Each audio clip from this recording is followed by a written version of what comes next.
Hi everyone, I am Anadia-chan. Today I'm going to be doing something a little bit different than what I usually do. Today I'm going to be talking about 8 ways to improve your artwork. So let's go ahead and start with number 1. Number 1, be more observant. I am not just talking about, oh look, somebody's wearing red shoes today. I'm talking about paying close attention to the fine details. I am talking about really observing. For example, I had a really hard time with drawing noses at one point, and so I would just stare at people's noses, and I probably creeped a lot of people out by doing that. So don't be a creeper. But I would look at a nose from different angles and different lightings, look at different shapes of different types of people's noses, and just really get a feel for the nose. And so if you have something that you're studying, you're trying, if you like drawing people or you like drawing animals, or if you're better at drawing objects, take your subject and study it. That's really the only way that you can improve. I've always said that the key to artwork is understanding what you are drawing. And I've even noticed that with like characters I'm drawing, like Lightning from Final Fantasy 13. I really understand her as a character, so I have a really easy time drawing her, whereas some characters not so much. I'll get some requests to draw a character and they'll say, oh, can you please draw Zach from Advent Children? I'll be like, yeah, sure, that's like really awesome. I really want to draw him. And I actually, when I drew him, it took me like 3 tries because I just don't know the character as well, or I don't understand him as well as other characters, I guess. And I had to redraw him like 3 times. So really understand what you're drawing. So observe. You want to look at things in different lightings, different environments, different angles. I mean, really, just observe. So that's number 1. Number 2, eat with chopsticks. And I know you're thinking, wait, what? Like, I thought this was an art video. It is. Bear with me. So I read this study about 2 years back about surgeons that eat with chopsticks in order to improve their motor skills, which makes a lot of sense. Surgeons need really steady hands, so I would want, if somebody was doing surgery on me, I would hope that they eat with chopsticks. Anyway, to the point. So I thought, what about artists? I think that would be, I could use that. I could use steady hands. I could use good motor skills. And actually, eating with chopsticks has a lot of benefits. It not only improves your motor skills, your fine motor skills, and your visual motor skills, but your eye-to-hand coordination. It also improves your strength and your endurance in your hand. So if you are really serious about becoming an artist and you want to improve quickly, you need to think about your hand. Your hand needs to be up for the task. And also, actually, chopsticks help create new pathways in the brain due to learning a new skill. And so that's good. I mean, that's a plus, right? But anyway, eating with chopsticks, so when I read that study, I decided to take it seriously, and I ate with chopsticks for 4 months straight.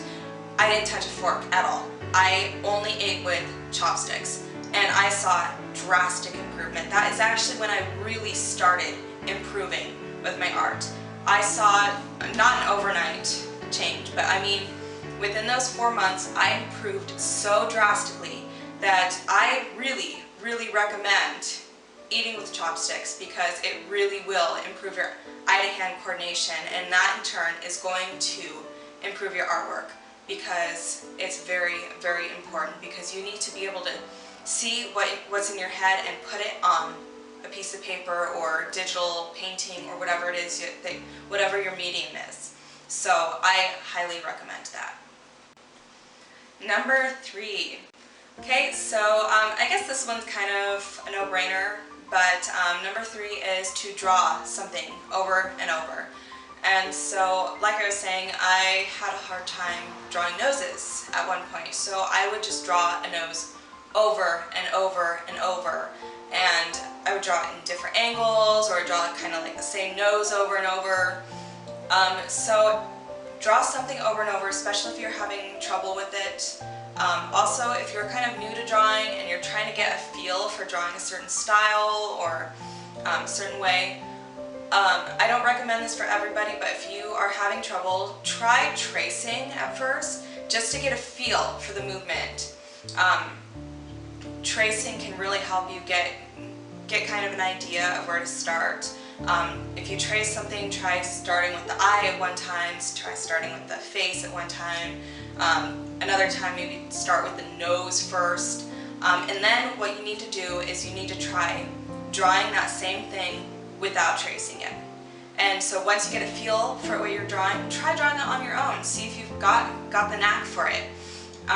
Do not ever trace something and try to like say, oh yeah, I drew this. That's not really art. But there is no shame in tracing something to learn what you're drawing. So that's just part of, if you are learning to draw something over and over, and do whatever you need to do to get to practice. So draw something over and over, and yeah, okay. Okay, number 4. So this one also might be, I don't know, it might be a no-brainer for some, it might be kind of something new for others. Number 4 is to accept critiques and ask for critiques.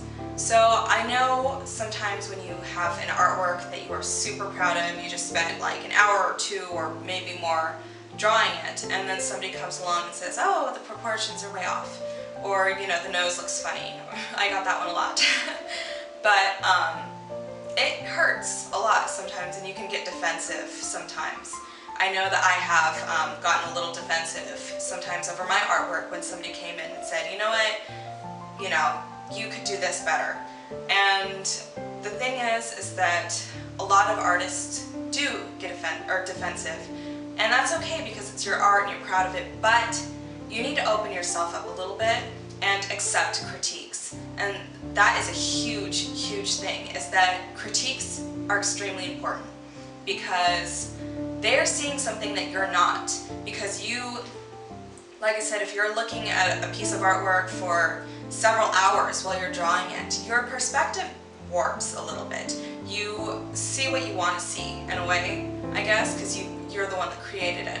So somebody comes in and they see things totally different. You know, they see things from a new perspective. And the thing is that you need to accept that perspective, because it can really help improve your artwork. And so actually, if you are really trying to improve, you're saying, you know what, I know I can do better than this, I want to make this better. Have people come in, and like on DeviantArt, actually, you can ask for critiques. I think you might need to be a premium member for that, I'm not sure. But ask for critiques. Sometimes asking your friends and family isn't the best idea, because they'll go, oh, it looks nice. I've gotten that so many times, where I ask someone for an honest opinion and they're just like, oh, I really like it. It's like, well, that's not very helpful. But seek out outside advice, because the thing is they're over there and you're right here, and they see things totally different. And you need that outside perspective, because they're the ones that are viewing your artwork. They're the ones that see it. So you want to make sure that you're taking their advice seriously, because it really is important. I mean, if somebody comes in and they're being, you know, a total jerk, you know, oh, it looks awful, that is not a critique. A critique is advice to improve your artwork. It is basically, gosh, I can't even think of the word, constructive criticism, that's it. That is what you need. So if you are a new artist, or if you've been doing art for a while and you just want to get better, constructive criticism. Ask for critiques, because sometimes, like I said, they will see things that you don't, and it can be very helpful. So, okay, number 5, draw upside down. And I know what you're thinking. You want me to draw something upside down, and that's going to be totally weird. But we were talking a little bit about perspective, how when you look at something for a good long time, your perspective warps a little bit. And so sometimes you need a new perspective. So change things up a little bit. Try drawing upside down, because sometimes an artist will get into the bad habit of just drawing something a certain way, and you're drawing something how you think it looks, not how it actually looks. So try looking at things from a different perspective. Try drawing it upside down. Try getting a mirror and looking at it from a different, in that flipped way. Or if you're drawing digital, there's, like on Paint Tool side, there's a little box that will allow you to flip the canvas. So it's like a mirror image, and that will give you a new perspective, and that will allow you to change some things, because sometimes you start drawing, you know, like I'm right-handed, so I draw everything this certain way, whereas you know, you flip it and you might see that things are a little bit, you know, lopsided, or that, you know, it just, you know, it doesn't look right. So and then also Photoshop, you can just go up to, I think, Edit or Canvas or something like that, and you can flip the canvas horizontally, and that will do the same exact thing. It'll just flip the whole image. You see it from a different perspective. So try changing things up a little bit. Draw upside down, flip the canvas, that kind of thing. So that should help, hopefully. Okay, number 6. So this one, I kind of touched on the subject briefly in I did a voiceover tutorial, tips for beginners. You can go check it out, it's in my YouTube channel. But basically, number 6 is draw with shapes and draw loosely. So when you are drawing, especially if you're sketching, don't focus too much on the details, because the thing is that sometimes we focus so much on the little details that we forget to look at the big picture, quite literally. And so when you are drawing something, try just sketching out the whole thing very loosely. Use shapes, you know, block in things, just kind of get a feel. You know, if you're using pencil, just kind of like for a face, I like to use kind of like an oval. For the shoulders, you know, just use like a square. You know, just kind of block in your basic shapes, because sometimes you're drawing, you draw down, and then you draw over here, and then you suddenly realize that you've just totally done it wrong. And so look at the big picture.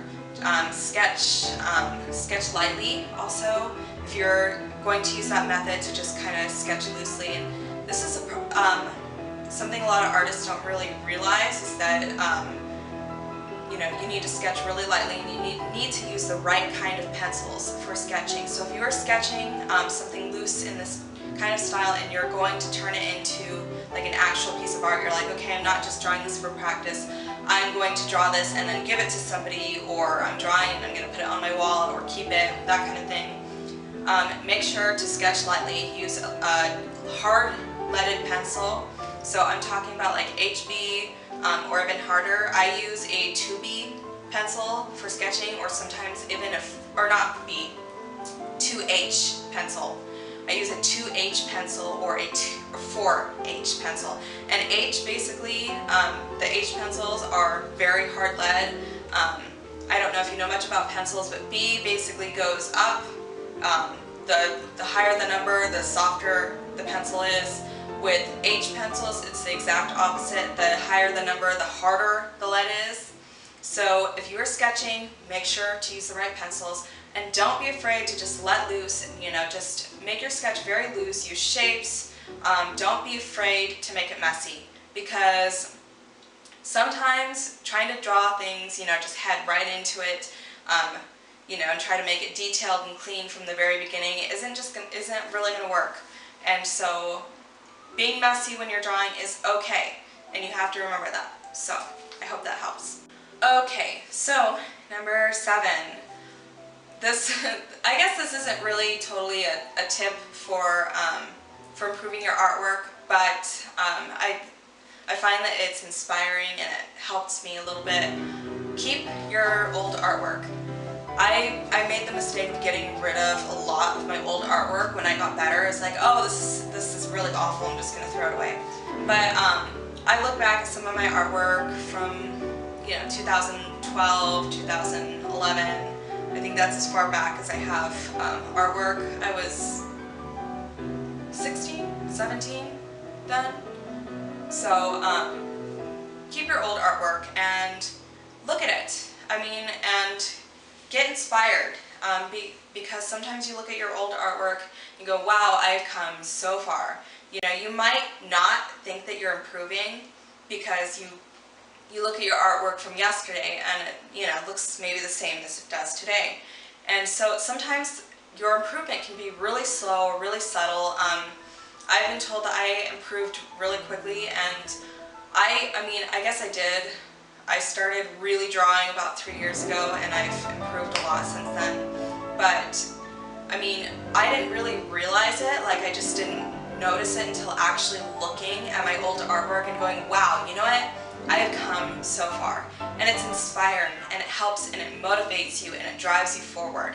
And so that's number 7. It's not, eat with chopsticks because it will strengthen your hand. It's, it's something for the mind. It's something to inspire you and to help drive you forward. So, and that actually leads me into number 8, which is improvement memes. So basically this is just kind of in relation to number 7, just like keeping your old artwork. And basically take an old artwork that you used to love, whether it's from a year ago, 2, 5, 10 years ago, and draw it again. And so basically this helps with looking at really getting an actual visual for how well you've improved, how far along you've come. And it really is inspirational, for me at least. I really recommend doing this because it kind of boosts your morale. You take something that you drew a long time ago, and even if your improvement is really slow, everyone improves, even if it's a really slow rate, because that's the things that you have to remember, that everyone has their own pace for these kind of things. So somebody might master something a lot quicker than you. Some people might actually be slower than you. So you need to appreciate what improvement you have. And so making an improvement meme really is a great way to do that. So go ahead and make one. If you do decide to make that and you compare your artwork and it's really fun, comment them down below. I really love seeing these kind of things. So I really hope that that's helpful. I hope that these tips are helpful. These are all just from personal experience.